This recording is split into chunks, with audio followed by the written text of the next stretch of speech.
सभी को सुप्रभात। आप सभी को कुछ जानकारियां हैं, बस मैं आपको उसको याद कराऊंगी कि पहले आपके स्कूल का नाम क्या पीएमसी केंद्रीय विद्यालय लैंसडाउन था? पहले क्या था आपके विद्यालय का नाम? और अब क्या हो गया है? क्या आपको ये विदित है कि ये पीएमसी शब्द जो लग गया है उससे हमारे विद्यालय को क्या क्या फायदे पहुंचे हैं और आप सभी को क्या क्या फायदे हुए हैं? क्या आपको ये पता है कि पीएमसी ये एक्चुअली में एक एब्रिविएशन है, ये इसका फुल फॉर्म क्या है? आज मैं आप सभी के साथ में इस जानकारी को शेयर करूंगी और मैं आशा करती हूँ कि आप इसको याद रखेंगे। पीएमसी एक एक्चुअली में सेंट्रली स्पॉन्सर्ड एक स्कीम है जिसमें सभी विद्यालयों का फेस अपलिफ्टमेंट करने के लिए, इंफ्रास्ट्रक्चर अच्छा करने के लिए, बच्चों को बेहतर सुविधाएं मिले, बच्चों का स्कूल बहुत बेहतर हो, बच्चों को जितनी भी शैक्षिक सामग्री चाहिए वो सब उनको उपलब्ध हो, इसके लिए केंद्र से शासित एक स्पॉन्सर्ड स्कीम है और इसका फुल फॉर्म है prime minister, PMS for prime minister और श्री है स्कूल्स फॉर राइजिंग इंडिया। तो क्या फुल फॉर्म हुआ? Prime minister school for rising India.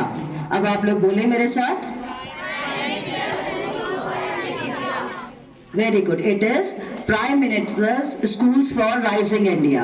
इसमें हर महीने हमें कुछ एक्टिविटीज करानी है। आप सभी ने देखा है कि पिछले साल 9 से 12 कक्षा के विद्यार्थी 2 बार एजुकेशनल टूर पर गए। आपके विद्यालय में बहुत सारी सामग्री, math circle, maths kit, science circle, science kit में भी आई है।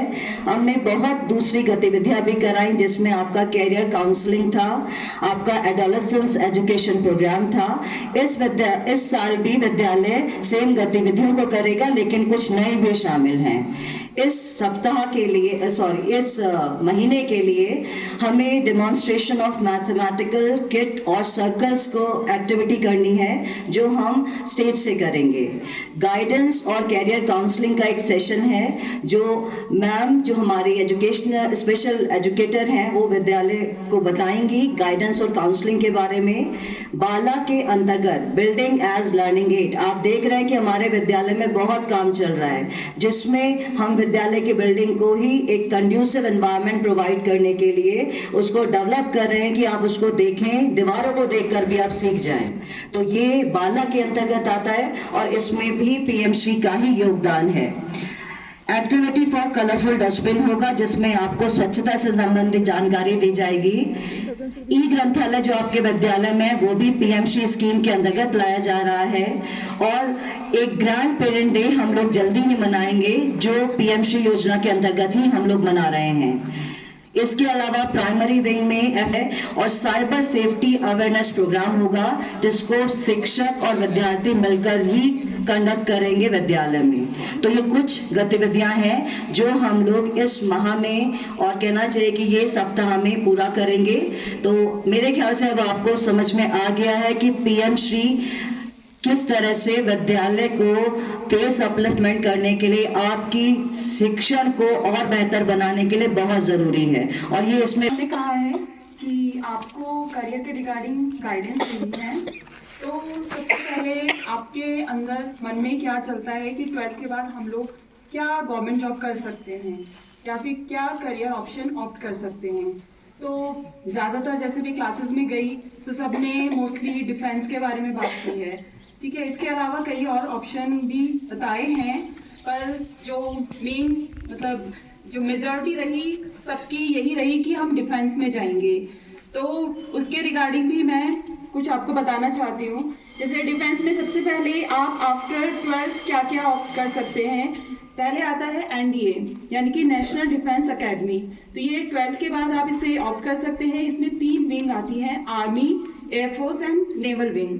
तो आर्मी के लिए अगर आप साइंस बैकग्राउंड के नहीं हैं तब भी आप इसके लिए पेपर दे सकते हैं। इसके अलावा एयरफोर्स एंड नेवल के लिए आपको पीसीएम ऑप्ट करना पड़ेगा।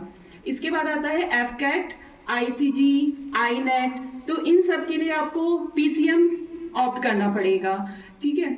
तो एफकेट होता है Indian air force common admission test, ICG होता है इंडियन कोस्ट गार्ड, आईनेट होता है इंडियन नेवी एंट्रेंस टेस्ट। इसके अलावा भी आपके पास बहुत सारे ऑप्शन है, जैसे सीडीएस है, सीआईएसएफ है, सीआरपीएफ है, बीएसएफ है, आईटीबीपी है, एसएसबी है।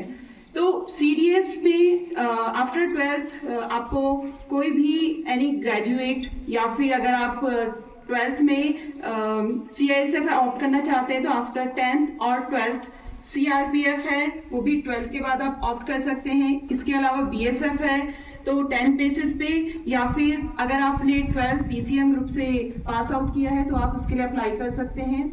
आईटीबीपी है, उसके बाद आईटीबीपी होता है Indian Indo Tibetan border police, जो 10th और 12th के बाद आप चूज कर सकते हैं। एसएसबी के लिए आपको ग्रेजुएट होना पड़ेगा। इसके अलावा अगर आप यूपीएससी के